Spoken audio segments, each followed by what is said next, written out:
Good morning again, friends. Hi. Hey.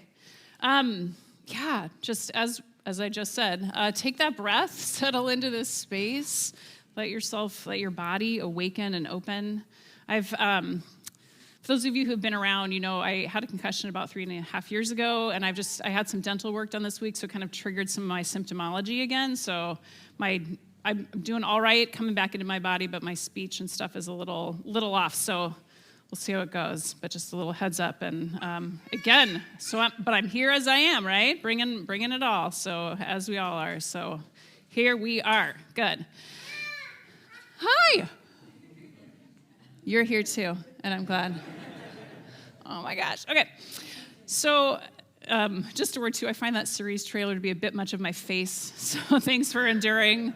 Sometimes you just need to keep it really simple for a season, and that was the way to keep it simple. All right. But I'm so grateful that we are in this conversation this season of Lent because of everything that we said in this video about where we find ourselves right now. I know that I am feeling it. It's so hard to trust original blessing, I think always, but especially right now. And then there's also, I was on a walk on Friday, and I just kept repeating to myself, it's April. It's April. It is April right now. It is April 2022. These are days where we don't even know, when we are, much less who we are, right? Because so much is happening around us. So thank you for your yes to be in this conversation together for Lent. As we listen for God and for who we are, I know that I need to remember. So, I don't know if you remember, but we left things with a bit of a cliffhanger 2 Sundays ago. Last Sunday, of course, in this conversation of blessing and curse, we heard a real-life story of the search for blessing from our own Peter Bracke, his Salthouse story, really tying together how our sense of connection and blessing with our parents can be so defining of our experience of blessing from God, right? And none of us resonated with that at all, right? Yeah. So thank you to Peter for your vulnerability, for helping us to hear in your story of blessing who we are and our own experience of blessing and what our story looks like too. But 2 Sundays ago, so a week before that, cliffhanger, right? Because we had made it through Genesis 1, 2, and 3, blessing, and then curse, and then what happens? Right? We just left it hanging there. Well, there's much that unfolds in the story of God between Genesis and when Jesus enters the scene. And today we're going to make it from Genesis all the way to Jesus. And the key for us, we're really going to help us just get these themes of blessing and curse, because we're hoping for some proficiency with these themes so that we each have that ability to see the stories throughout the Bible unfold through this lens of blessing and curse. Our blessing and curse radar can go off when we're encountering the Bible, as a tool for us to have in how we understand the story of God as our story. So I'm gonna recap what we've covered so that we just get it even more solid footing for us on blessing and curse before we move on to touch on how this plays out then through the Hebrew scriptures that will then set us up for Palm Sunday next Sunday and lead us into Holy Week to Easter and how we really are God's people of original blessing, okay? Okay? Okay.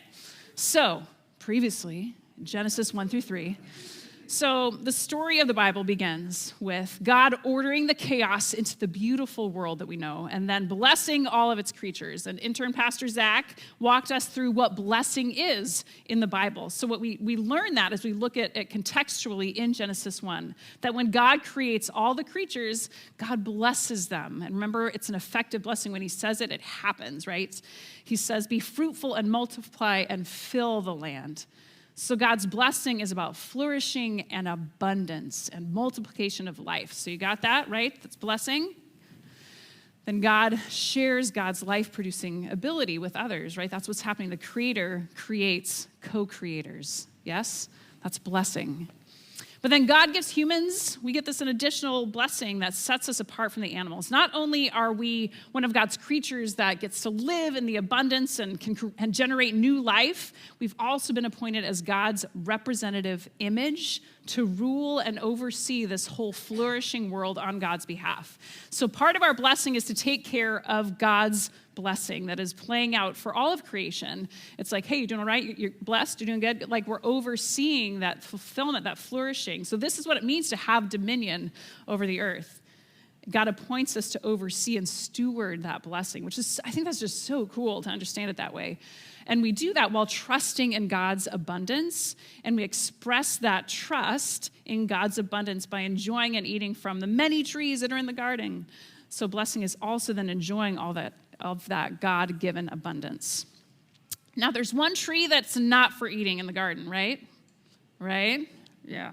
Pastor Ryan walked us through Genesis 2 and 3, which includes this delicious-looking tree that is not for eating, that the humans were just to trust God that even though it looked like more blessing, it was not.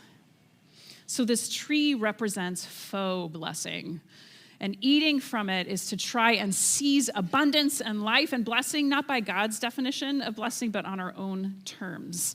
So Eve and Adam are egged on by the deceptive serpent that tries to trick them into eating from this tree by getting them to believe that it's a shortcut to blessing. How does he do it?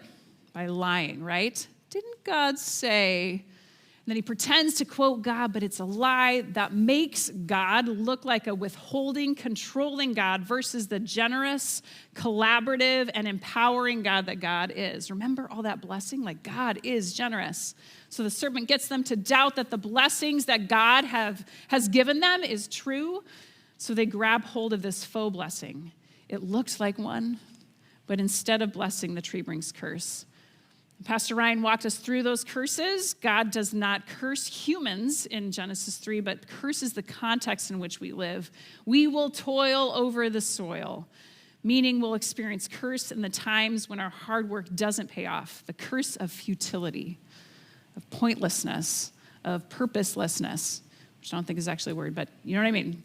Then also another curse of, it says the pain in childbearing, right? But Pastor Ryan revealed for us how the Hebrew word there is not childbearing as in labor, but refers to the relationships surrounding the most intimate, connecting parts of our lives. And the word for pain is the word for emotional pain, not physical pain. So this curse is experienced in the emotional pain and challenges and heartbreak we experience in our most intimate relationships, which again, none of us can relate to that either, right? Like, oh yes, okay, yeah. So this is how we experience the curse then, when instead of abundance and life, blessing, we experience scarcity, isolation, futility, and death, which are the consequences of not trusting God's blessing and seizing that faux blessing. Oh, it looked like it was good. Grabbing hold of our own blessing on our own terms and not God's terms.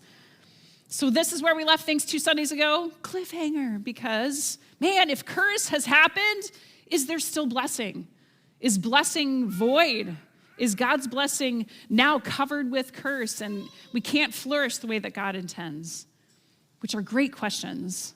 I mean, again, especially with what we've been told through the doctrine of original sin the last 500 years, you would think that blessing is void, that, sorry, canceled it out, not blessed. But the blessing is not void. Our original blessing is still who we are. Yet the curse is most certainly present too. So let's see what we find as we keep reading on in God's story when it comes to trusting God's blessing versus grabbing hold of faux blessing, okay? You ready? All right, so honestly, life outside of the Garden of Eden doesn't go great. As we see Genesis continue, I'd like to say that humans listen to God and experience that blessing that abounds. But just 3 chapters in Genesis 6, it says, Yahweh saw how great the wickedness of the human race had become on the earth, and that every inclination of the thoughts of the human heart was only evil all the time. Oh, I know, like so brutal. Whew. So this is where Noah enters the story. And the flood is God's like etch-a-sketch moment to creation, right? And starting over, right? And I want to mention Noah because, gosh, we just see in Noah this absolute trust in God as possible, right? Like even when it looks absolutely nuts. Everyone thought Noah was just bonkers. And I want to mention Noah also because on the other side of the flood is an important moment when God sets a rainbow in the sky as a sign of the promise of renewed blessing. And as a promise, there wouldn't be any more etch-a-sketch to creation happening from God again, right? So humans like get this fresh start. And then just moving 9 generations on to Genesis 12, man, here the biblical story takes a really definitive turn when Abraham and Sarah enter the story. And at this point, their names are Abram and Sarai. But we're going to spend some time with them. So the reading for today that we'll center in is God's call to Abraham and Sarai. So here is their call from Genesis 12, 1 through 5a. Yahweh said to Abram, "Leave your country, your people, and the home of your parents, and go to a place I will show you. I will make of you a great people. I will bless you and make your name so great that it will be used in blessings. I will bless those who bless you, and I will curse those who curse you, and all the people on the face of the earth will be blessed through you." Abram, who was 75 years old when he left Haran, began the journey as Yahweh had instructed, and his nephew Lot went with him. Abram took Sarai, his spouse, Lot, all their possessions, and all the dependents they acquired in Haran, and set out for Canaan. So, here, God blesses Abraham and Sarah and says they will become a huge family, right? And, sorry, I was like, did I read it all? Good, I read it all. Okay. They will become a huge family, and that's just one of those places where we can stop and go, wait, did you hear that? Did your little, blessing radar go off right there? You hear a little bit of Genesis 1, of that blessing echoed here. Be fruitful and multiply is what God is saying, right? Does that sound like abundance? Is God promising abundance? Not only then does that mean the promise of many people, but the circumstances for abundance to happen, right? You need food and land and resources and health to make a huge family possible. And there's more. God says that his blessing on Abraham and his family is for this larger purpose, so that through them, God's blessing can go out to all of the nations. Again, it's from Genesis 1. You can feel a little bit of that extension of that additional blessing, making sure others flourish in the blessing too, right? Help them to know their blessing too. What begins here is God's plan to bless every single person on earth. This is such a pivotal moment in God's story for God's people. This is also a pivotal moment in the blessing and curse conversation, because this is essentially God's plan to reverse the curse and restore the blessing. And it begins by first blessing this one family. So this is huge. God is establishing a new partnership, a covenant with another couple, again, as he had with Adam and Eve. So you hear those echoes. He's saying that, this whole blessing thing, it needs to be embodied. My blessing is known in the actual living out of love and blessing by actual people. Others will know what it means to trust in the generosity and collaboration and empowerment of God when they see it lived out in actual people. And God's saying, you are it. I choose you to be the people where it all begins. You are blessed to be a blessing. Blessed to be a blessing. So I'm laying it on really thick right here because I want you to feel how this is a moment when God initiates relationship for the sake of blessing, overcoming the curse, and blessing all people. And this is just huge. And then in our text, notice what happens after. God tells Sarah and Abraham to leave their home and their land and to go, which, side note, man, this is a huge deal. Usually blessing means land, right? It's all those resources needed for abundance to happen, and generations stay on the same land to farm it and to live off of it and experience the abundance of God from it. No one leaves. That's usually what blessing is, but God says, nope.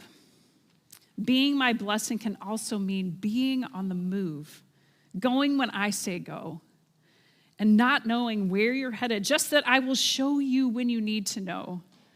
You'll have what you need, even if it doesn't look like blessing. And Abraham and Sarah, they went, trusting the blessing, also trusting they were blessed to be a blessing. Man, what a great start, right? Yes. Which gives us pause. Man, friends, have you ever moved on, stepped into new territory in a way that was God's blessing in disguise? So Abraham and Sarah, they have this great start. They go, and then, how do they do with being the blessing? Well, not long after that, because of famine, Abraham and Sarah, they head to Egypt, and unfortunately, things go a little sideways in Egypt. Now, remember in the garden, the serpent was the deceiver. Didn't God say? And here this time, Abraham becomes the deceiver. He lies. Abraham deceives the Egyptians, including Pharaoh, saying that Sarah is his sister and not his wife, because Abraham fears that the Egyptians will see how gorgeous Sarah is and they'll kill Abraham so they can have her. So he's trying to protect his behind versus trust that he can abide in the truth of who he is because God is trustworthy, right?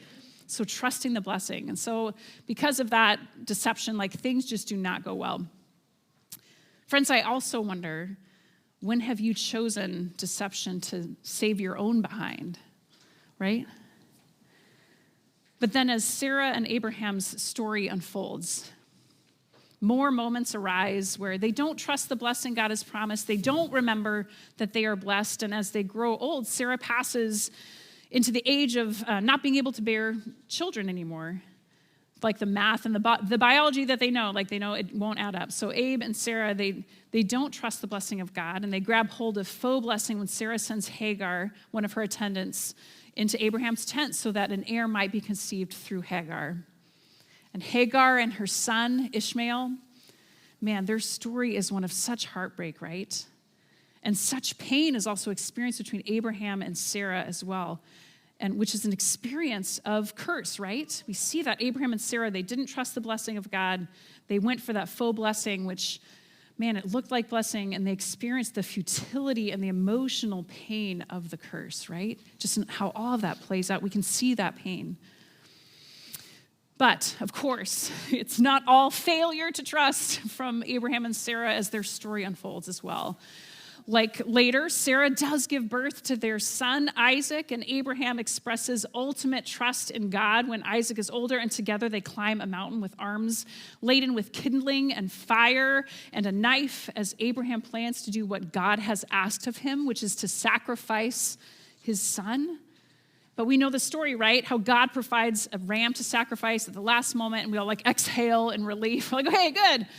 But this is a story of God's provision and how God's blessing can be trusted, even in what, like for Noah, seems ridiculous.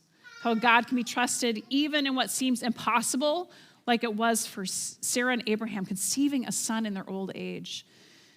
And even in what is absolutely unbearable, like here with Abraham and Isaac. My friends, when have you been asked to trust the blessing of God in what has felt ridiculous or impossible or absolutely unbearable? And what happened when you did? There's also the story, as we move on, of Abraham's grandson, Jacob. So it's Isaac and Rebekah's son. Jacob and Esau are twin brothers, but Esau was the firstborn. And we could spend a week talking about Jacob for all the ways that Jacob went after the faux blessing, over and over again. I mean, it's laughable because he's Abraham's grandson, right? And he just does not trust the blessing. He was promised by God, even as the younger son, that he would be the heir, and yet he still is the trickster. As he thinks he needs to grab what he thinks is blessing. He even fools their blind, dying father Isaac into giving him the father's blessing instead of Esau. Jacob goes so far as to wrestle this angel, this stranger from God, in this all-night wrestling match. Do you remember this story? Where Jacob, just won't let it go and just trust the blessing. So he keeps wrestling God for it and goes so far that God hits Jacob, permanently injures him. So he walks with a limp to know that Jacob, is actually blessed. But also in that moment, look how God even blesses this stubborn trickster. So Jacob also gives us pause to ask, when have we chased after what turned out to be faux blessing? How are we doing that now? And are there our own blessings that we have had to wrestle out through the night? And this family of Abraham does experience God's blessing through it all. Even in times of danger and scarcity, they grow into this huge nation, Israel, and God brings them to a mountain, invites them to be his representatives as a nation. This insignificant underdog nation to be God's representative people as God blesses Israel to be that blessing to the nations. The blessing is expanding even more. And all they have to do is trust and live by God's wisdom, to trust God's blessing to be there. And they are told that this is a choice between life and death, blessing and curse. And it says, choose life, choose blessing, choose to trust Yahweh.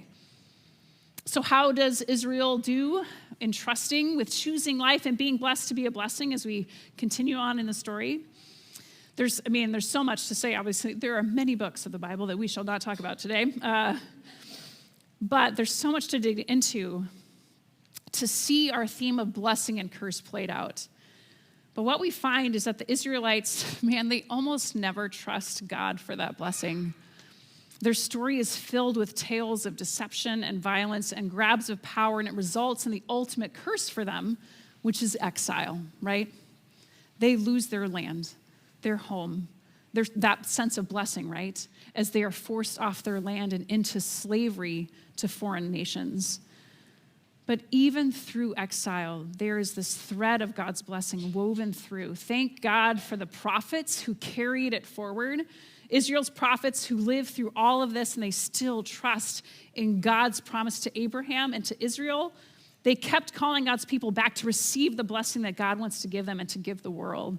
And the prophets speak of and anticipate a future Israelite who would come to restore God's blessing and finally reverse the curse for Israel and for all nations once and for all. So that's just a crazy brief, boiled down recap of some of this blessing and curse theme that we see in the Hebrew scriptures. But even in its brevity, notice with me just three things. First, again, I laid it on thick, but for God, the key is that God blesses through people, right? Abraham and Sara, then all of Israel. Blessed to be what? A blessing, yes. Blessed to be a blessing is God's mode of operation, mode of blessing. Second, just be honest with me about how, we can see it is so hard to trust the blessing. Even for God's people, even those who have heard it straight from the mouth of God, about what they can trust in, it's hard to trust a blessing that doesn't look like a blessing or doesn't come when or how we think it would. And third, related, this creates this unfortunate pattern that plays out. The pattern that began in the garden is the pattern that continues, the pattern of chasing that faux blessing, grabbing what looks like blessing instead of trusting God's blessing, which may come in ways we don't expect. And I just look at all of the failure and the struggle and the not getting right and yet God being there. I just find such comfort in that for me in all the ways that I struggle to trust the whole original blessing thing, right? I hear these stories of God's people and I'm grateful to see my own struggle in their struggle. Isn't it true that we too buy into these lies that come at us that make God look like a withholding, controlling God versus the generous, collaborative, and empowering God that God is? Remember all that blessing. God is generous. And we go after what we think is blessing but isn't, which is why we keep experiencing, just in the ways that we live through our lives and our days, we keep experiencing the curse, that sense of scarcity, isolation, futility, as we live in this world filled with people who keep choosing faux blessing at times too. It's a lot, but those three things, especially blessed to be a blessing, it's so hard to trust blessing, and there's this propensity to keep chasing faux blessing. But wait, there's more. The Israelite that the prophets foretold who would come to reverse the curse once and for all, there's Jesus. So when we turn to the story of Jesus, we find Israel still experiencing the curse as they live as slaves to the Roman Empire. But God's vision of expanding the blessing, it reaches even farther with Jesus' arrival, because Jesus is the embodiment of what it means to be blessed, to be a blessing. Just look at what he says and does. Jesus shows us how to be blessed and be a blessing as he lives in this ultimate trust with God. And it's just like a beauty to behold, right? Jesus claims that blessing is arriving in a new way through himself. He instructs his followers to trust in God's abundance, to share in God's abundance. Jesus even teaches his followers to bless people who curse them. Whoa. Jesus would even reverse the curse by healing and restoring people's bodies and spirits. He brings the outsider in to join at the table. He flips tables and denounces the abuse of power. He disobeys the laws of the Sabbath because those laws aren't true to the spirit of the blessing of the Sabbath that God had spoken on that seventh day of creation. Jesus even raises people from the dead, from death, the ultimate curse. So God's blessing is being unleashed through Jesus.